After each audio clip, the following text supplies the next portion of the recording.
Mena-Watch, der unabhängige Nahost-Thinktank. Welcome to Mena-Watch. My name is Jasmin Arémi. I'm a journalist at Mena-Watch, and my guest is today with Türkü Avci, a Turkish-born influencer currently living in Israel.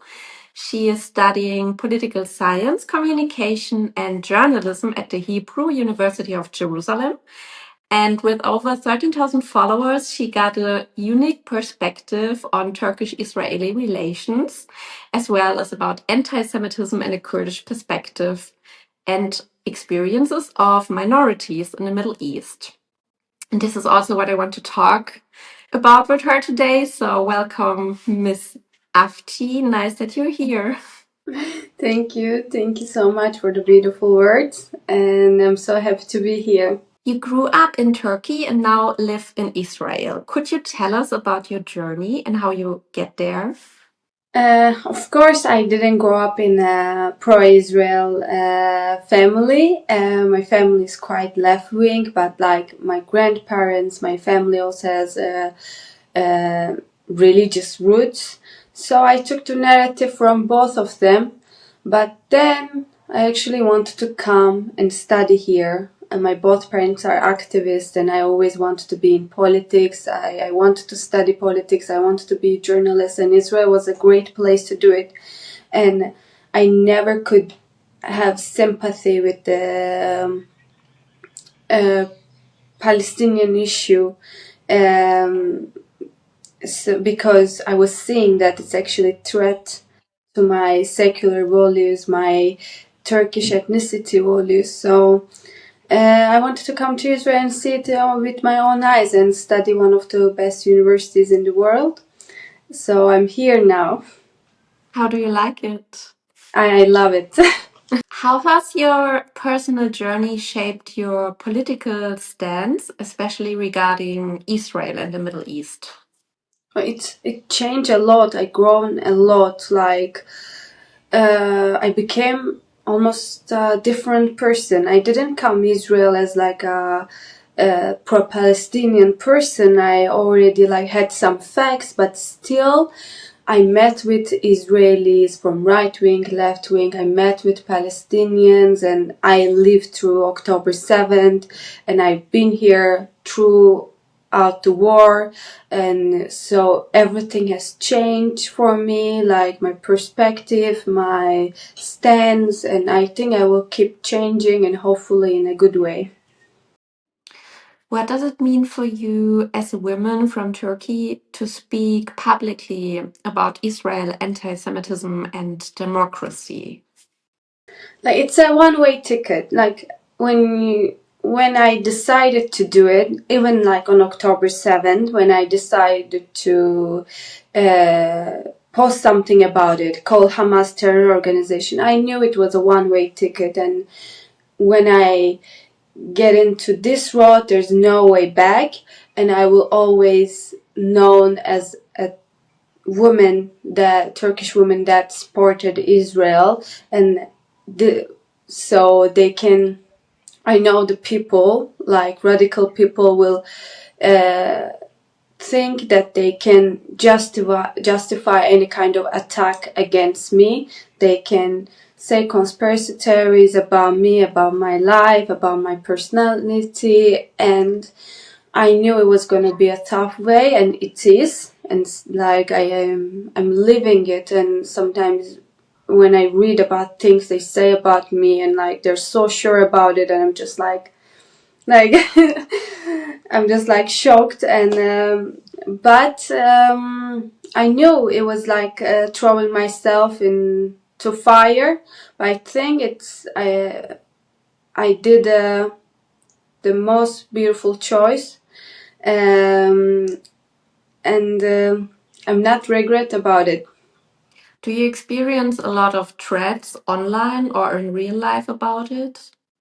Yes, because now I'm in Israel in real life, not really, but on social media from Turkey and like from other like Muslim countries, I do get lots of threats, and they're not really nice and they're really brutal. and sometimes also about my family. But when I see those threats, I'm thinking like, this is they just prove my point. This is why I should do this. The relations between Israel and Turkey have long fluctuated between a pragmatic cooperation somehow and ideologically a hostility. Can you explain somehow the ambivalence about that?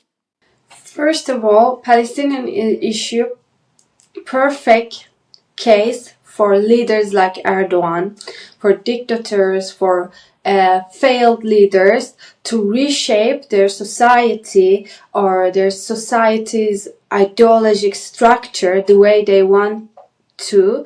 And Erdogan is using it perfectly because Turkey is corrupted in any ways, in every area, and now only thing he has to keep his power is Palestine, and show Israel as a threat to Turkey and show himself as the only one who can save Turkey from this threat. And also he spent his 20 years to change Turkish ideology structure from secular values to completely radical religious structure. So in the name of Palestine, he can pretty much say anything and do anything. So of course he loves this issue and he knows how to use it.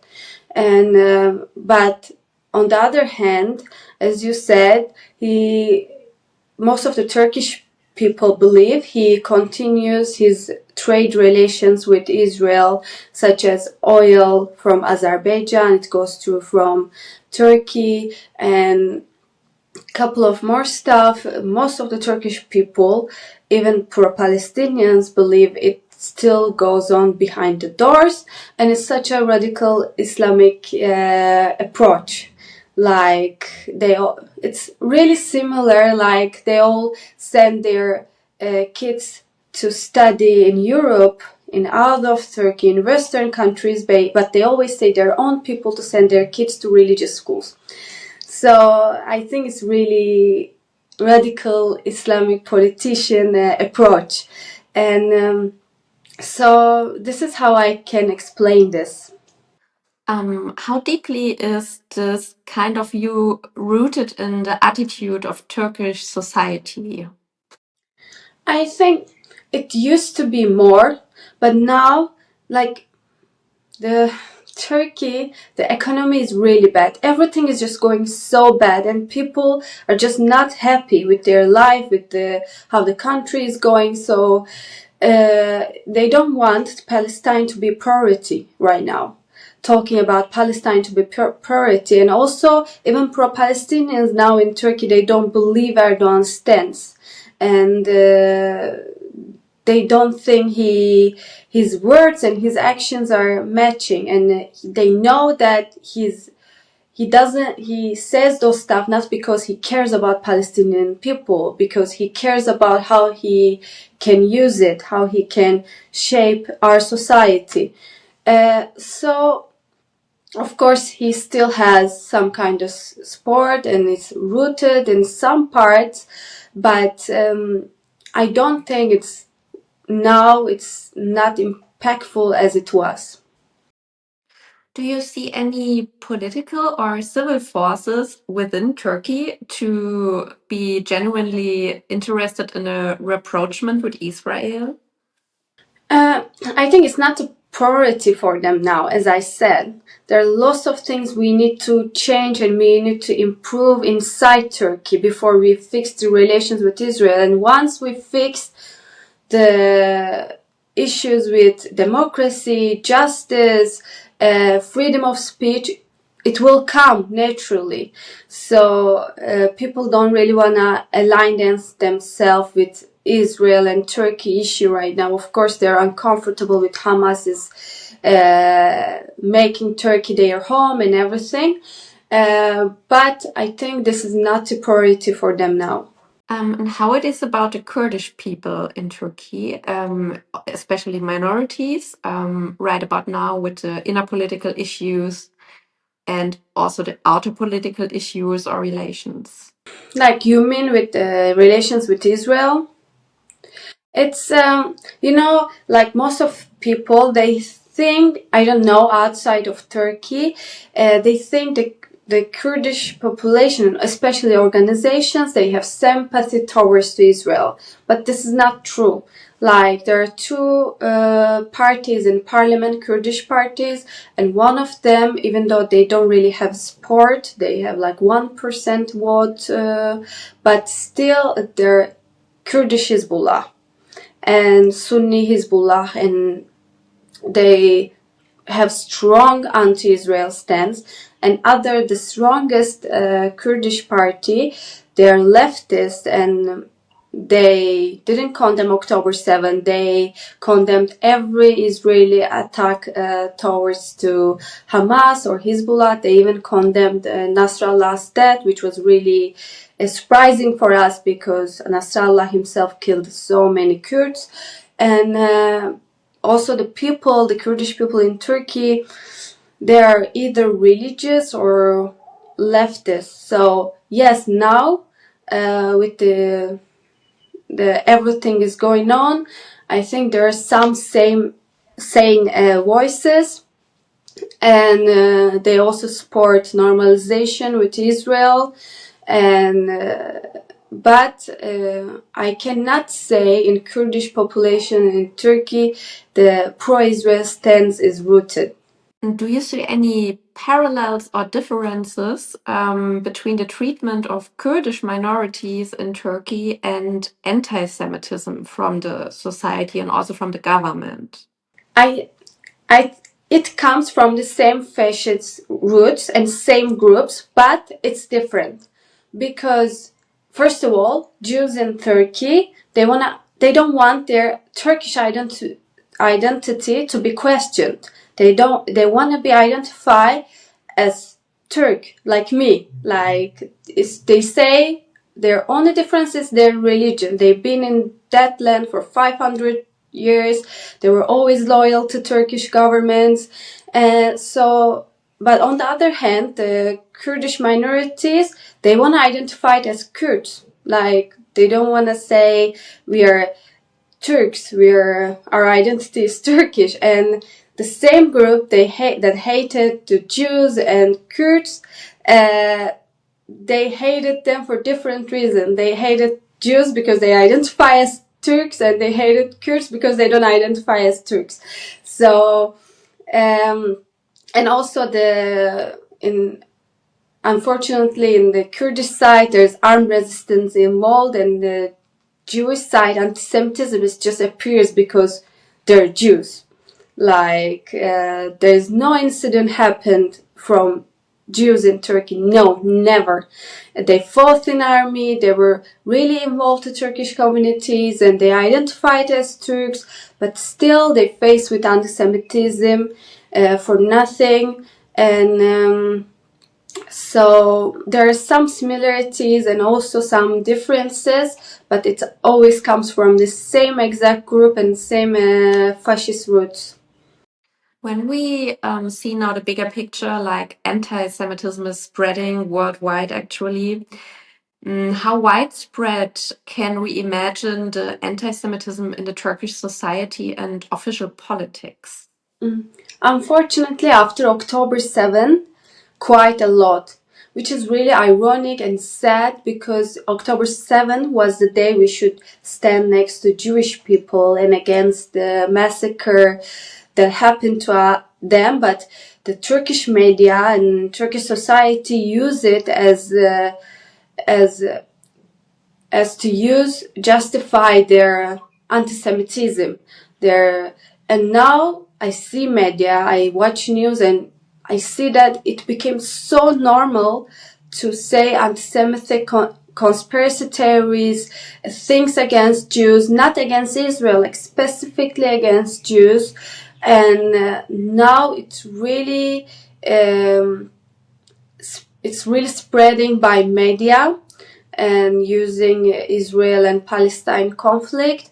And it's something we really need to fight, because even the people who knows what happened on October 7, who's trying to educate themselves about it, only thing they see on media that the Jews killing people, killing babies, and so it's after October 7, it just became something really difficult to struggle with. Would you say it's mainly appearing in a religious form or a political form, or is it mainly conspiracy driven these days? I think it's conspiracy theories and religious. Like, it starts with conspiracy theories and also like fake news and misinformations. They never like give the news from all the way. Like, they don't give the whole story. They just take a specific part from that story and giving to the people. So it's mostly conspiracy theories driven by religious ideologies, and then the politics involved. So the combination of everything. Are there any voices within Turkey that openly challenge these anti-Semitic tendencies, or is it still taboo because it's also dangerous to speak against it?